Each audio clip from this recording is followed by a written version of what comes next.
اعوذ باللہ من الشیطان الرجیم بسم اللہ الرحمن الرحیم السلام علیکم ورحمۃ اللہ وبرکاتہ۔ میرے عزیز بھائیوں بہنوں اور بچوں، اس رات کی فضیلت اس بنا پر بھی ہے کہ لیلۃ القدر میں قرآن مجید نازل کیا گیا۔ میرے عزیزوں، قرآن مجید سب سے عظیم ہستی کی طرف سے آیا، یعنی اللہ جل شانہ کا کلام، اور سب سے بہترین انسان یعنی ہمارے آقا کریم دو جہاں صلی اللہ علیہ وآلہ وسلم پر نازل ہوا، اور سب سے بہترین مہینہ یعنی رمضان میں نازل ہوا، اور سب سے بہترین رات یعنی لیلۃ القدر میں نازل ہوا کہ اس ایک رات کا عمل 1000 مہینوں کی عبادت سے افضل ہے۔ اور مزید یہ اس رات میں فرشتے اترتے ہیں اور جبرائیل علیہ السلام بھی اترتے ہیں۔ سلام ہی حتی مطلع الفجر، یہ رات سراسر سلامتی کی رات ہے یہاں تک کہ فجر طلوع ہو جائے۔ اتنی خوبصورت اور بہترین رات ہے، اور اتنی خیر و برکت اور بھلائیوں سے معمور رات۔ تو میرے عزیزوں، کیا ہم ایسی رات کا انتظار نہیں کریں گے یا اس کو پانے کی کوشش نہیں کریں گے؟ میرے عزیزوں، خوش قسمت ہے وہ انسان، وہ اللہ کا بندہ یا اللہ کی بندی جو اس رات کو پا گیا، اور بد قسمت ہے وہ شخص جو اس رات کی خیر سے محروم رہ جائے۔ اس لیے ہمیں آج سے ہی اس بات کا تہیہ کر لینا چاہیے کہ انشاءاللہ ہم آخری عشرے کی سب راتوں میں عبادت کریں گے اور اللہ کو راضی کریں گے، اور پچھلے 2 عشروں کی نسبت زیادہ عبادت کریں گے، تاکہ ہم اس رات میں نیک عمل کر کے اپنے نام اعمال کو بہتر بنا سکیں۔ اس رات کی تلاش میں اگر پورا عشرہ بھی عبادت کرنی پڑے تو کوئی مشکل کام نہیں ہے، کوئی گھاٹے کا سودا نہیں ہے، بلکہ نفع ہی نفع ہے، کیونکہ یہ رات خیر و برکت کی رات ہے۔ جس کو مل گئی اس کی خوش قسمتی کا کیا ٹھکانہ، لیکن یہ خوش قسمتی اس کے لیے ہے جو اس کی طلب رکھے، اس کے لیے بھاگ دوڑ کرے، اس کے انتظار میں رہے، اس کا شوق رکھے۔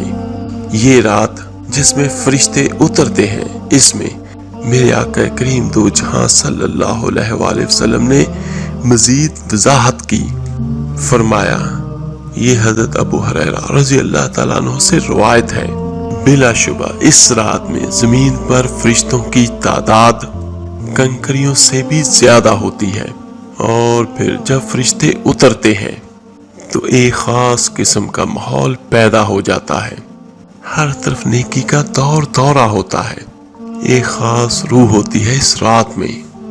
اس لیے میرے عزیزو، ہم سب کو اس رات سے بھرپور فائدہ اٹھانا ہے، کیا پتہ پھر ملے یا نہ ملے۔ اور یہ بھی ضرور ہے کہ ایک اچھا عمل 1000 ماہ کے عمل سے بہترین ہے۔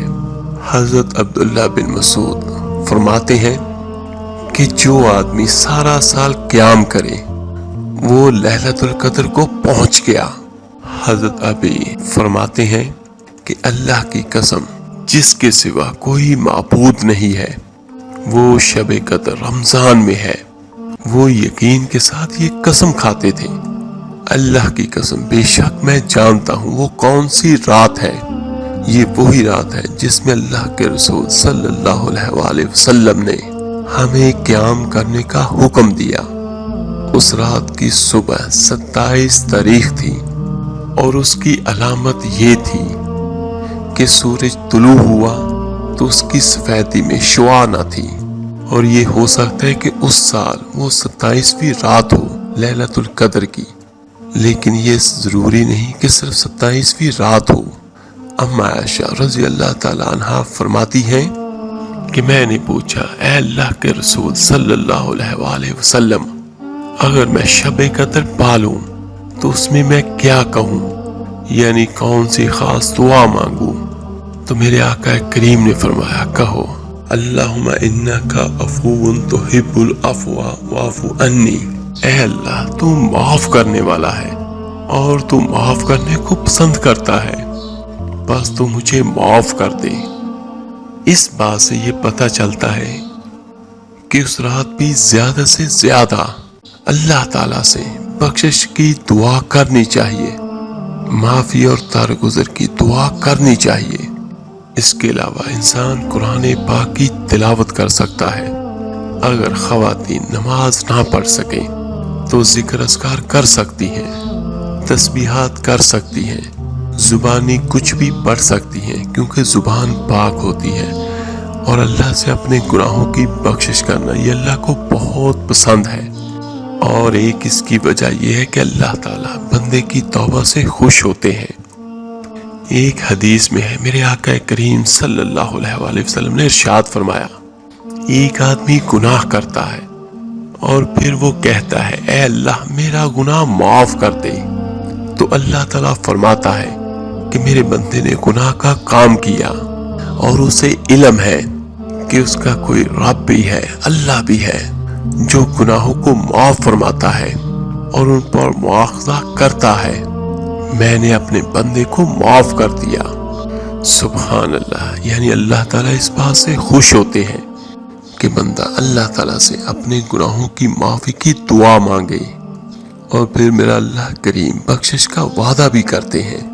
میرے آقا کریم دو جہاں صلی اللہ علیہ وآلہ وسلم نے ارشاد فرمایا کہ شیطان نے اللہ تعالیٰ سے کہا، مجھے تیری عزت اور جلال کی قسم، میں تیرے بندوں کو اس وقت تک گمراہ کرتا رہوں گا جب تک ان کے جسموں میں روح رہے گی، یعنی جب تک وہ زندہ رہیں گے۔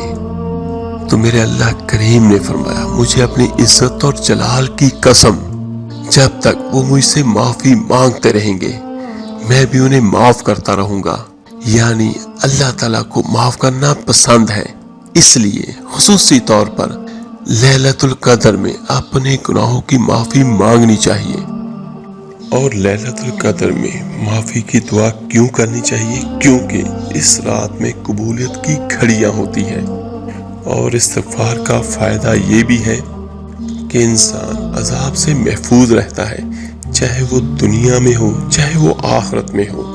اور اللہ تعالیٰ قرآن مجید میں فرماتا ہے کہ اللہ تعالیٰ ان کو عذاب نہیں دیں گے کہ جب تک وہ استغفار کرتے رہیں گے۔ کوئی بھی انسان یا قوم اپنی کوتاہیوں، اپنی غفلتوں اور گناہوں کی وجہ سے اللہ تعالیٰ کو ناراض کر دیتی ہے، لیکن اللہ تعالیٰ رب الرحیم ہے، کریم ہے، غفور الرحیم ہے، وہ اپنے بندوں کو معاف کر دیتے ہیں۔ لہذا اس موقع پر ہمیں انفرادی توبہ کے علاوہ اجتماعی توبہ بھی کرنی چاہیے۔ قرآن مجید میں میرا اللہ کریم فرماتے ہیں، اے مومنو سب مل کر اللہ سے توبہ کرو، اللہ تعالیٰ معاف فرمانے والا ہے، خواہ انسان کے گناہ آسمان کی بلندیوں تک ہی کیوں نہ پہنچ جائے۔ میرے آقا کریم نے فرمایا کہ جو آدمی یہ بات پسند کرتا ہے کہ اس کا اعمال نامہ اسے خوش کر دے تو وہ کثرت کے ساتھ استغفار کیا کرے۔ اور ایک اور روایت میں میرے آقا کریم نے فرمایا، خوشخبری ہے اس شخص کے لیے جو اپنے نامہ اعمال میں بکثرت استغفار پائے۔ میرے عزیزوں، یہ بہت مبارک رات ہے، اور اس رات کی اس عادت سے صرف بد نصیب کو ہی محروم کیا جاتا ہے۔ یعنی حقیقی معنوں میں بد نصیب وہ ہے جو اس رات کی عبادت سے محروم رہے، اس رات کی خیر سے محروم رہے۔ لیلۃ القدر کی رات آخری عشرے کی کوئی بھی رات ہو سکتی ہے، لیکن میرے آقا کریم نے اسے تاک راتوں میں تلاش کرنے کا حکم دیا ہے۔ ابن عمر رضی اللہ تعالیٰ عنہ فرماتے ہیں کہ آقا کریم دو جہاں صلی اللہ علیہ وآلہ وسلم نے ارشاد فرمایا، صحیح مسلم کی اس روایت کا معنی ہے کہ رمضان کے آخری عشرے میں شب قدر تلاش کرو۔ اس رات کا قیام گناہوں کی بخشش کا ذریعہ ہے۔ میرے آقا کریم نے فرمایا، جس نے لیلۃ القدر میں ایمان اور ثواب کی نیت سے قیام کیا اس کے پچھلے تمام گناہ معاف کر دیے جائیں گے۔ تو اس سے یہ بات بھی پتہ چلتی ہے کہ اس رات کی سب سے افضل نیکی قیام کرنا ہے، یعنی اللہ تعالیٰ کے حضور کھڑے ہو کر زیادہ سے زیادہ قرآن مجید پڑھنا، یعنی نماز کی حالت میں یہاں سننا ہے۔ اور اسی طرح اس رات میں شور و گل اور ہنگامے، لڑائی جھگڑے اور فضول گفتگو سے بھی پرہیز کرنا چاہیے، کیونکہ یہ رات بہت برکتوں والی رات ہے، تو اس میں عبادت کرنی چاہیے۔ عبادت کا ثواب بھی بہت ہے۔ تو اگر کوئی بندہ گناہوں میں ڈوب گیا تو یہ اس کی بدقسمتی ہوگی کہ وہ اس جیسی عظیم و شان لیلۃ القدر کی رات سے محروم رہ گیا۔ اور جتنے بھی نفل پڑھ سکتے ہیں لازمی پڑھیں، لیکن 4 رکعت نفل توبہ کے ضرور پڑھیے گا۔ ہر رکعت میں الحمدللہ شریف کے بعد 1 مرتبہ سورہ قدر اور 7 مرتبہ سورہ اخلاص ضرور پڑھیے گا، اور اس کے بعد بیٹھ کے 100 مرتبہ درود ابراہیمی نماز والا پڑھیے گا، کیونکہ درود پاک پڑھنے سے گناہوں کی بخشش بھی ہوتی ہے، اللہ کی رحمت بھی ہوتی ہے، اور آپ کے درجات بھی بلند کر دیے جاتے ہیں۔ اس کے بعد اللہ سے دعا کریں اپنے لیے بھی، جو عزیز و اقارب اس جہاں فانی سے جا چکے ہیں ان سب کے لیے بھی دعا کریں، اپنے لیے بھی دعا کیجیے گا، اور جو زندہ ہے ان سب کے لیے بھی دعا کیجیے گا۔ اور کیا پتا کون سی گھڑی قبولیت کی گھڑی ہو، اور اللہ تعالیٰ آپ کی زبان سے ادا ہونے والی دعا کو قبول کر لے اور ہم سب کو معاف کر دے۔ میرے عزیز بھائیو بہنوں اور بچوں، اللہ تعالیٰ سے دعا ہے اللہ تعالیٰ ہم سب کو یہ رات نصیب فرمائے، اور ہم سب کے گناہوں کی بخشش فرما دے، اور اپنی رحمتوں کا نزول ہم سب پر کرے، آمین ثم آمین۔ میرے عزیزوں، اس ویڈیو کو لائک اور شیئر ضرور کیجیے گا، صدقہ جاریہ سمجھ گئے۔ ہو سکتا ہے آپ کے ایک شیئر کرنے سے یہ بات کسی کے دل پر اثر انداز ہو جائے اور وہ گناہوں سے توبہ کر لے۔